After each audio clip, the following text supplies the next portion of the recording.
Confident group ಅಧ್ಯಕ್ಷ CJ Roy ಆತ್ಮಹತ್ಯೆ ಪ್ರಕರಣ ಸಂಬಂಧ ಬೆಂಗಳೂರಿನ ಅಶೋಕ್ ನಗರ ಠಾಣೆಗೆ ದೂರು ನೀಡಲಾಗಿದೆ.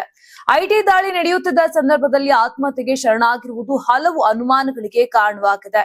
ಈ ಘಟನೆ ಬೆಂಗಳೂರಿನಲ್ಲಿ ನಡೆದಿತ್ತು. ಅಶೋಕ್ ನಗರ ಪೊಲೀಸ್ ಠಾಣೆಯಲ್ಲಿ ಕಾನ್ಫಿಡೆಂಟ್ ಗ್ರೂಪ್ನ ಎಂಡಿ ಟಿಎ ಜೋಸೆಫ್ ದೂರನ್ನ ಕೊಟ್ಟಿದ್ದಾರೆ. ಇನ್ನು ಜೋಸೆಫ್ ತಮ್ಮ ದೂರಿನಲ್ಲಿ ರಾಯ್ ಆತ್ಮಹತ್ಯೆಗೆ ಕಾರಣವಾದ ಒತ್ತಡಗಳ ಕುರಿತು ಸಮಗ್ರ ತನಿಖೆ ನಡೆಸುವಂತೆ ಮನವಿ ಮಾಡಿದ್ದಾರೆ. ಆದರೆ ಐಟಿ ಅಧಿಕಾರಿಗಳ ಮೇಲೆ ಯಾವುದೇ ನೇರ ಆರೋಪ ಮಾಡಿಲ್ಲ. ಸಮಗ್ರ ತನಿಖೆ ನಡೆದು ಮುಂದಿನ ಕ್ರಮ ಕೈಗೊಳ್ಳಬೇಕು ಎಂದು ಜೋಸೆಫ್ ಆಗ್ರಹಿಸಿದ್ದಾರೆ. ಅದ್ಯಾಕೋ ಸಿಜೆ ರಾಯ್ ಅವರ ಸಹೋದರ ಬಾಬು ಅವರು ಮಾತನಾಡಿ, ಕಳೆದ ಕೆಲವು ದಿನಗಳಿಂದ ಐಟಿ ಅಧಿಕಾರಿಗಳಿಂದ ರಾಯ್ ಮಾನಸಿಕ ಹಿಂಸೆ ಮತ್ತು ಕಿರುಕುಳಕ್ಕೆ ಒಳಗಾಗಿದ್ದರು ಅಂತ ಹೇಳಿಕೆಯನ್ನ ನೀಡಿದ್ದಾರೆ. ಕುಟುಂಬಸ್ಥರು ಪ್ರತ್ಯೇಕ ದೂರು ದಾಖಲಿಸಲು ಸಿದ್ಧತೆ ನಡೆಸಿದ್ದಾರೆ ಎಂದು ಬಾಬು ತಿಳಿಸಿದ್ದಾರೆ. ಯಾರಾಗ್ತಾರೆ ಎಂಎಲ್ಎ ಅಭ್ಯರ್ಥಿ 2028 ಶೀಘ್ರದಲ್ಲೇ.